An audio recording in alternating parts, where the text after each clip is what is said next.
আজকে যে ঘটনা ঘটেছে, আজকে দুপুর নাগাদ যে নিউজটা ফ্ল্যাশ হয়েছে, ইন্টারভিউটা ইনফ্যাক্ট গতকাল মোহাম্মদ সালাউদ্দিন বাংলাদেশ জাতীয় ক্রিকেট দলের সিনিয়র সহকারী কোচ দিয়েছিলেন।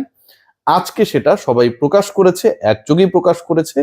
এবং সেখানটায় তিনি যে ধরনের কথা বলেছেন, যেই সত্য উন্মোচন করেছেন, বাংলাদেশ ক্রিকেট বোর্ড, বাংলাদেশ ক্রীড়া মন্ত্রণালয়, আসিফ নজরুল, আমিনুল ইসলাম বুলবুল এবং বাংলাদেশ ক্রিকেটে টি-20 বিশ্বকাপ খেলা না খেলা নিয়ে যতগুলো পক্ষ বিভিন্ন সময় বক্তব্য দিয়েছে, সবাইকে তিনি কাঠগড়ায় দাঁড় করিয়েছেন বিশ্বকাপ না খেলার পক্ষে যারা কথা বলেছে। আজকে মোহাম্মদ সালাউদ্দিন তার বক্তব্যে স্পষ্ট করে বলেছেন, আসিফ নজরুল যে বক্তব্য দিয়েছেন, যেই কথা বলেছেন, সেটা খাড়ার উপর তিনি মিথ্যাচার করেছেন।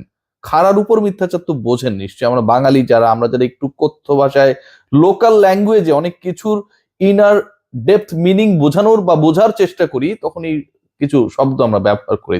বেইল নেই, খাড়ার উপর, মানে একদম দাঁড়িয়ে ইনস্ট্যান্ট নির্লজ্জ মিথ্যাচার করেছেন বাংলাদেশ ক্রীড়া মন্ত্রণালয়ের দায়িত্বে থাকা উপদেষ্টা আসিফ নজরুল বাংলাদেশের ক্রিকেটারদের ভারতে বিশ্বকাপ খেলা না খেলা ইস্যুতে। ঘটনা এতটাই বাজে পর্যায়ে চলে গিয়েছিল তার ওই মিথ্যাচারের কারণে, আসিফ নজরুলের ক্রীড়া উপদেষ্টার মিথ্যাচারের কারণে দুজন ক্রিকেটার অলমোস্ট মেন্টালি কোমাতে চলে গিয়েছিলেন এবং তাদেরকে রিকভার করতে 5 দিন পর্যন্ত লেগেছে, সেটা জাতীয় দলের সিনিয়র সহকারী কোচ মোহাম্মদ সালাউদ্দিন জানাচ্ছেন। বাংলাদেশ ক্রিকেট বোর্ডের মিথ্যাচার, ক্রীড়া মন্ত্রণালয়ের মিথ্যাচার এবং এগুলোর বিপরীতে দাঁড়িয়ে সালাউদ্দিনের স্টেটমেন্ট এমন একটা পর্যায়ে তৈরি করেছে যেখানে কোনো ধরনের ময়েশ্চার নেই, পুরোটাই রুক্ষতা। লিলি হুইপশে বডি ওয়াশও আসলে সেখানটায় কোনো কাজ করতে পারবে বলে আমার মনে হয় না। আলোচনার ভেতরে যদি আমরা প্রবেশ করি তাহলে ইন্টারেস্টিং কয়েকটা ফ্যাক্ট পাওয়া যায়। প্রথমত, আসিফ নজরুল যখন বললেন যে বাংলাদেশ সরকারের সিদ্ধান্তে ক্রিকেটাররা বাংলাদেশ ক্রিকেট বোর্ড বিশ্বকাপে যাবে না, তার 19 দিন 18 দিন পরে তিনি বললেন যে এই সিদ্ধান্ত নিয়েছে ক্রিকেট বোর্ড এবং ক্রিকেটাররা, সরকার শুধু সেটাকে সায় দিয়েছে। এবং তার 2-3 দিন পর, অর্থাৎ 12 তারিখে যেদিন ইলেকশন হলো, রাতের বেলা তিনি জানালেন যে সরকার সিদ্ধান্ত নিলেও ক্রিকেট বোর্ড এটা মেনে নিয়েছে, ক্রিকেটাররা মেনে নিয়েছে, তারা যদি সেই ব্যাপারটাকে মেনে না নিত তাহলে সরকারের কোনো কিছু হয়তো করার থাকতো না, গভর্নমেন্ট একটা চ্যালেঞ্জের মধ্যে পড়তো, বাংলাদেশকে ইন্ডিয়ায় পাঠাতে হয়তো হতো। অনেকটাই ইনার মিনিংটা সেভাবেই ক্যারি করা হয়েছে।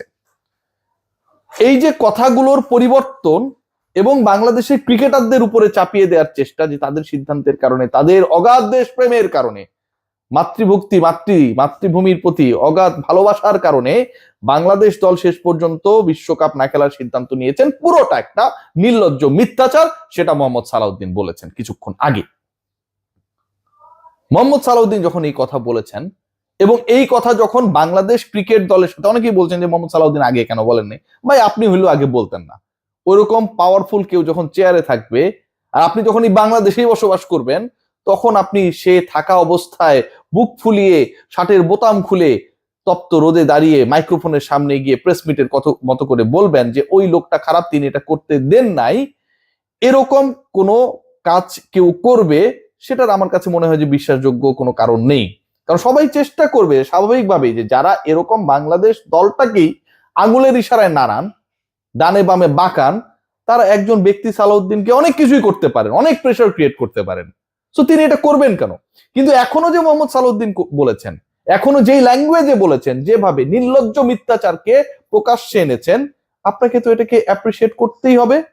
তখন বলেননি আপনি এটাকে নিয়ে কথা বলতে পারেন, কিন্তু এখন যখন বলেছেন তখন মোহাম্মদ সালাউদ্দিন বাংলাদেশ ক্রিকেট বোর্ডের চুক্তিভুক্ত coach, contracted coach, senior assistant coach, আমরা নিজেরাই অনেক রিপোর্ট বানাই তিনি কত টাকা মাসে ড্র করেন না করেন। সো ওই রকম একটা স্ট্যাটাসে থেকে যখন তিনি এই কথা বলেছেন, যখন তিনি এরকম একটা ভয়াবহ সত্য সামনে তুলে এনেছেন, মোহাম্মদ সালাউদ্দিনকে তো আপনার অ্যাপ্রিসিয়েট করতেই হবে। ক্রিকেটারদের কথা একবার চিন্তা করুন, আমিনুল ইসলাম বুলবুলের মিথ্যাচারের কথা চিন্তা করুন, আসিফদের পাল্লায় পড়ে, 3 জন আসিফের পাল্লায় পড়ে বাংলাদেশ ক্রিকেট বোর্ডের যে ভরাডুবি, বাংলাদেশ ক্রিকেট বোর্ড যে একটা টাইটানিকে পরিণত হয়েছে, যে সবাই বলার চেষ্টা করছে টাইটানিক তো মাটির নিচে, পানির নিচে রয়েছে, সেরকম গল্প, তাই না? কিন্তু ওটা যে ultimately dead ship, Bangladesh cricket board, বাংলাদেশের ক্রিকেট যে একটা ডেড শিপে পরিণত হয়েছে, সেই বাস্তবতাকে চোখের সামনে তুলে ধরেছেন মোহাম্মদ সালাউদ্দিন। 3 আসিফের খপ্পরে একজন উপদেষ্টা, যিনি হচ্ছে দায়িত্ব ছাড়ার পর আরেক আসিফকে দায়িত্ব দিয়ে গেছেন, এবং আমরা এটা সবাই জানতাম, ওপেন সিক্রেট ছিল আসিফ মাহমুদ সজীব ভুঁইয়া তিনি দায়িত্ব ছাড়ার পরবর্তী সময়ে কোন আসিফ দায়িত্বে আসছেন, ক্রীড়া উপদেষ্টার দায়িত্বে কে আসছেন, এটা সবাই জানতো। বাংলাদেশের প্রত্যেকটা মিডিয়া কর্মী যারা খেলার খবর রাখেন তারা সবাই জানতো। পরের আসিফ তিনি আসলেন, Bangladesh cricket board, Bangladesh cricket, বাংলাদেশের বিশ্বকাপ 99-এর পরে প্রথমবারের মতো কোয়ালিফাইড হবার পর আমরা সেই বিশ্বকাপটা খেলতে পারলাম।